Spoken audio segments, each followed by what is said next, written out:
Sa Baklita! With Tita Cora and Kapitana Sisa. Same pero iba. We are still number 106.7 Energy FM. Bangga, wag mong sabihin radyo. Sabihin mo. Oh, diba? Isang magandang araw pa rin po sa inyong lahat. Tandaan nyo po, pag sinabing Energy FM, it's 106.7. Yes. 106.7. Not the other way around. Hindi Hindi kayo pwede magkamali. Oo. Na nakakaloka. At syempre, para pa din sa mga gustong manalo at magkamit araw-araw ng 300 pesos. Magtabay na kayo. Eto na yung sinasabi ko sa inyo dahil oras na para sa ating... Panga Bingo Plus Panalo! Aha, sige Bingbing. Igiling mo bago tayo bumunot ng ating maswerteng na numero para sa oras na ito. Nako-confuse ako. Sino si Bingbing sa inyo? Ayop ka. Nakaitim ako. Hindi ako makapagdilaw-dilaw. Kasi naman ginagaya mo siya. Nako-confuse ako, o diba? Mother and daughter tandem. Talaga ba? Nako, nakakaloka na. Eto na ang Panga Bingo Plus Panalo. Hatid sa atin ang Bingo Plus. Bingo sa saya plus sa panalo. Nako, Tita Cora, i-shoot mo na ang iyong kamay. I-shoot mo na ang iyong kamay sa mga balls. Siyempre, hindi ko ipapahuli. So, how does it feel? Ang sarap pala sumalat ng bola. Ay, talaga ba? It's so round. At saka, so smooth. Yes. The texture is very smooth. Hindi ba ako luntoy? Hindi, may ibang bola yun. Nakalakal. Yan yung gawa sa leather. Oo, tama. Diba? Lalo pa pag mainit, kumukuluntoy. Diba sabi nga ng sinabi ng TV Patron nakaraan, may post sila na dahil daw sa init, liliit ang itlog. Ay, kaya pala yan, sa sobrang init na muti. Oo nga. Buti na lang ang jowa ko nasa barko. Ay, hindi ka makita pag liit ng itlog. Ano yun? Ayan na. In fairness, ang ganda ng daliri, diba? Tinatago ang kuko. Okay, eto na ang maswerteng numero para sa araw na to, para sa letrang N. Ayan, ipakita mo na. Ayan po ang ating maswerteng numero para sa araw na ito. Ang numerong lumabas para sa programa ng Baklitas sa letrang N ay 31. 31. Diba? And 31. Mga panggapaka, tabayanan nyo at antayin nyo yan dahil mamaya sa programa ni Kuya Chico, baka mabunot sa ruleta. Ba't hinihimas-himas mo yung bola? Bakit ganun yung pagsalat mo sa bola? May daliri Pagsundot. The design is very tito. Ayan po ang numero natin, N31. Dahil gaya ng sinabi ko mamaya, pag nagbigay ng hudyat si Kuya Chico sa kanyang programa, kailangan mong tumawag at pag natapat sa Baklitas, kailangan mong sabihin ang numerong N31. How does it feels? Well, N31. Diba? Nakakaloka. Yes. Bakit tumalon yung bola? Diba? Sinasalat mo ng sinasalat. Ay, bukas ulit, Mare. Correct, hindi ba? Bukas po ulit, syempre, tabayanan nyo yan. Mamaya po sa programa ni Gandang Kara, bubunot din po siya ng numero para sa ating Panga Bingo Plus Panalo. Hatid pa rin sa atin ang Bingo Plus, Bingo sa saya, plus sa panalo. Diba? So, eto na nakakaloka. Chika. Ano nang chika mo? Uy, Mare, alam mo ba? Kasi, na ano? Na ano? Ayoko sana pag-usapan ito. Na ano Alam mo, naman? sa totoo lang. Kasi di ba, Mare, ang showbiz ay nahahaluan din ng konting politika. Tama, diba? Lagi diba? naman eh. Nagdingi ako sa background. Lalong-lalo na yung nakaraang eleksyon, diba? Talagang grabe, nagimba ng showbiz world. Yes, kasi, nahati kamo. Talagang halos lahat. Alam mo, yung mga magkakaibigan, nagkagalit, may mga ganito dahil sa kanya-kanya mga sinusuportahan. Correct. Kaya hindi naman nila naisip na ginagawa nyo lang naman yung trabaho nyo at gusto nyo kumita ng salapi. O, diba? Isa lang yung tinanong ko, dami sinabi ng... Ayaw kong pag-usapan to eh. O sige na, go. Gusto ko yan. Interesado ako. Nahahawa ko eh. Daryl Yap, sumasanib sa akin. Eto na nga. Ay, Direk! Makinig ka maigi ang chika ko. Kasi Direk, maraming post ko inaantay ka namin, ha? Direk Daryl Yap. Ang chika, Mare, ganito. Anek La Barba. Di ba umiinit nga yung parang hidwaan Sino? sa pagitan ng ating First Lady. Yes. At saka? Sa ating Vice Presidente. Si Inday Sara Duterte. Yes, si Inday Sara at ang ating First Lady. Ngayon, Mare, merong inilabas na teaser, yung interview ni Kato Nying kay First Lady na nagpahayag siya ng pagkadismaya sa ginagawa nga nitong si Inday Sara at pagsabi daw di umano niya na yung jowa niya bangag, which is ang ating presidente. Ngayon, Mare, ang presidente po ng Republika ng Pilipinas. Okay. Ngayon, ang chika, Mare, ganito yon.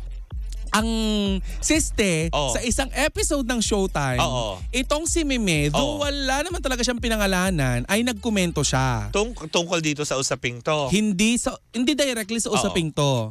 Kasi ang sabi niya doon, Mare, na kahit naman ako, ang message ni Meme na kahit naman ako, kung meron kang chika tungkol or may hanas ka tungkol sa jowa ko, talagang magagalit ako sa'yo.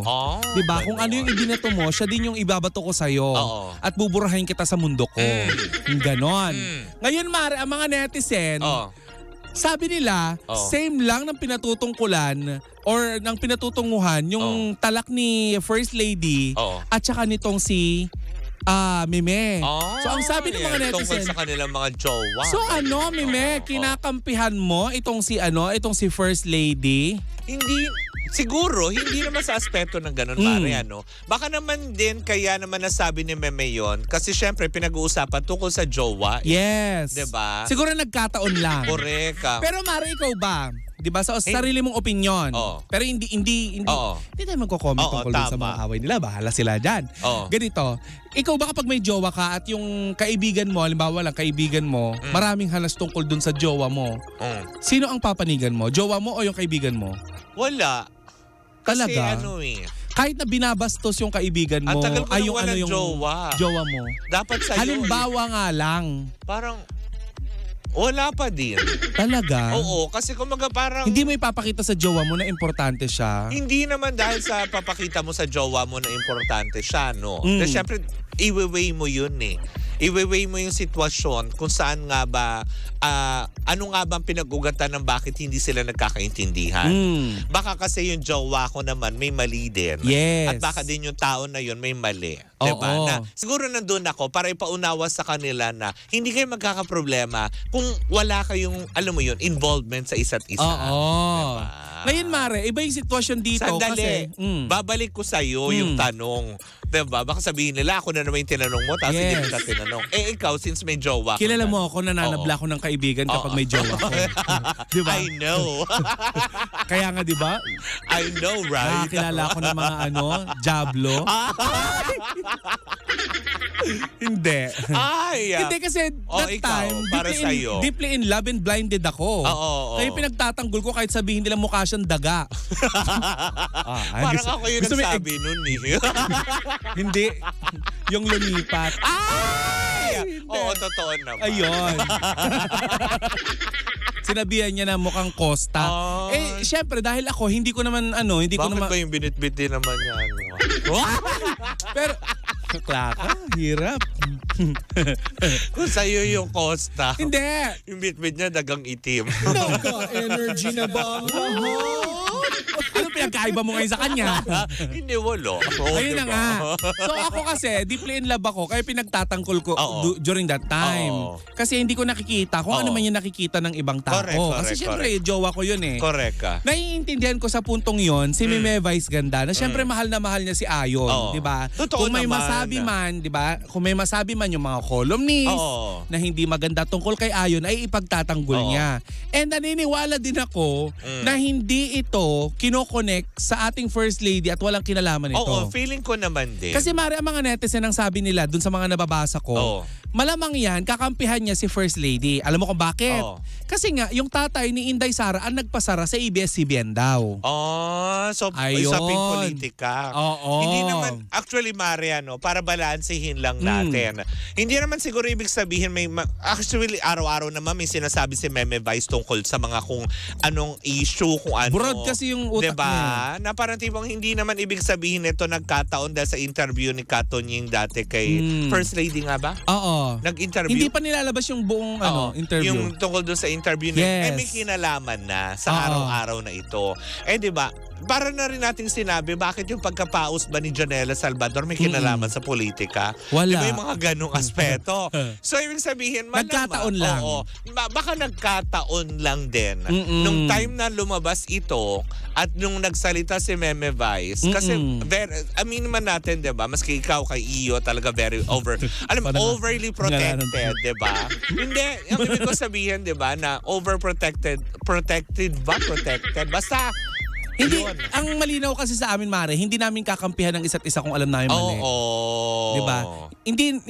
Pero hindi din dahilan yon para iwanan namin ang isa't isa. Tama naman. Hindi kita kakampihan, pero itatama ko kung ano yung pagkakamali mo. Tama.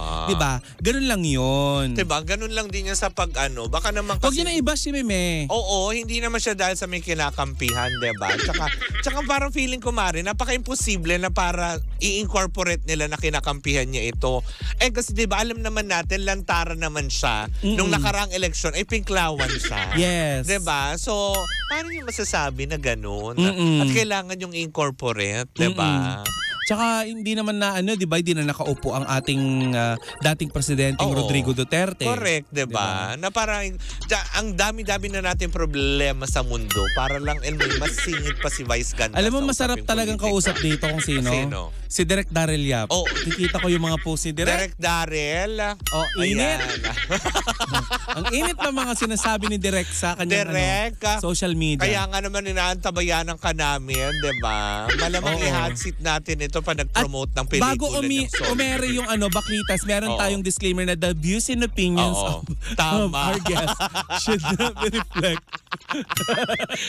Diba? Na-excite kami patungkol dito sa usaping ito, hindi ba? Hindi dahil sa usaping politika, kung hindi, alam mo yun, hindi pa rin natatapos na may incorporate. May mga bagay kasi, Mare, na hindi natin pwedeng komentuhan. Hindi dahil natatakot tayo, kundi dahil ayaw nating ma-incorporate sa hidwaan ng dalawang kampo. Truth, hindi ba? Doon lang po tayo pumapagitna, diba? Na gaya ng sinabi natin, diba? Sa mga taong may minamahal at nagmamahal talaga. Kahit na ikaw ay, alam mo yun, nabubulagan sa pag-ibig, diba?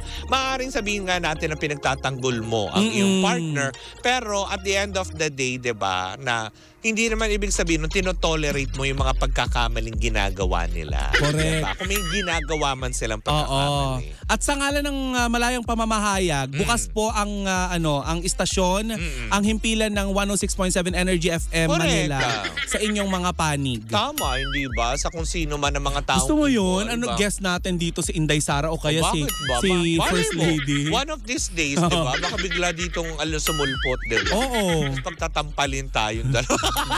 Pagkatapos kay Katonying, kay Takora at kay Kapitana Sisa naman. Bakit ba hindi? Why not? We challenge you po. Yan, O kaya si Senator Amy Marcos. Diba? Ano naman natin, diba? One of these days, bigla sila. Dala nga natin dito si Senator Joel Villanueva eh. Tama, diba? Pero malamang, pag pumunta yan dito mga yan, alam mo kung kanino yan upo. Kay Papa Jackson. Tama, diba? sa gabi. Kasi nagtatrabaho sila sa umaga. Tama, di ba? Very busy ang mga yan. Pero anyways, di ba? Wag na po natin problemahin yung mga dapat, alam mo yun, na hindi natin pinoproblema na dahil lang sa pasaringan. Kasi wala rin naman po tayong alam sa totoong nangyayari. Lalo pat sa mundo ng politika. Yes. Kaya, alam mo Ipaubayan natin kung anong trabaho nila. Tama, di ba? Hayaan na lang natin sila. At saka ang init-init na ng panahon. Oo. Nadagdag pa ba kayo? Sabi nga namin dito, kung makalalabas lang kami sa radyo, tinampal namin kayo. Gaganon muna kami bago namin kitampalin. Para mainit-init. Pero yun na nga, diba? Huwag na po muna natin iba si Meme Vice. Kasi unang-una, ulitin ko lang hindi po kami trolls ni Meme Vice. Hindi kami bayad. Oo, diba? Alam nyo kung bayad kami, eyelashes ako ng extension. Oo, tapos diba? merong mga Swarovski sa dulo. Tsaka yung kilay mo naka-microblading. Hindi ko alam may gawa niyan, B. Parang nagpa-microblading na kaming dalawa. Diba? Tsaka nakapag veneers na kami. Tama. Wow! Ganon ang bayad. Tama. Pero hanggat ganito, natural lang. Tapos nagpa-veneers talaga. Tayo nakaipon-ipon. Bayad na kayo. para tuloy. Mamaya bigla sabihin. Wala na, hindi na ako pwede eyelash extension. Hindi ba pwedeng kasi bigay yun ni Doc Nina Reveal? Ay, pwede. Diba? Oo. Diba? Hindi ba pwedeng kasi in-sponsoran ka ni Doc Nina Reveal? Oo. Kasi naniniwala sila na meron pang igagandang bakla. Oo, hindi lang ligo ang truly. Diba? Kundi veneers. Hindi lang ligo at hilod. Oo. Na nakakalo. Sabayan mo pa ng 3 beses na panalangin araw-araw. Ang ganda. Wala naman yung sa usaping politika, iwanan na po muna natin yan. Diba? Yes! Kasi hindi rin naman natin mariresolba yan eh. Kung sino man po yung mga nakaupo, kailangan lang natin sundin. Ganun lang kasimple, diba? Wala ka naman choice kahit magwala ka na magwala dyan sa loob ng Tsaka away yun na matatalino, B. Diba? Huwag tayo dyan. Kasi ako talaga iiwas dyan. Aminado ko, tanga ko. Diba? Na nakakaloka. Ay naku, paalam na tayo, Mare. Anyways, ayan. At yan na naman sumainyo ang ating second chika for today's. Bukas pa magkarinig ang magkapanora, magkatutukan na naman tayo para sa isang matikbong chikahan na dala-dala ng dalawang bakla. Muli po ako po sa Kapitana Sisa. Ako po ang yung Tita Cora. At kami pa rin ang bakli. Ano talaga? Sige na nga, sa same na. At tayo pa rin ang same pero iba. We are number 106.7 Energy FM. Pangga, wag mong sabihin radyo. Sabihin mo.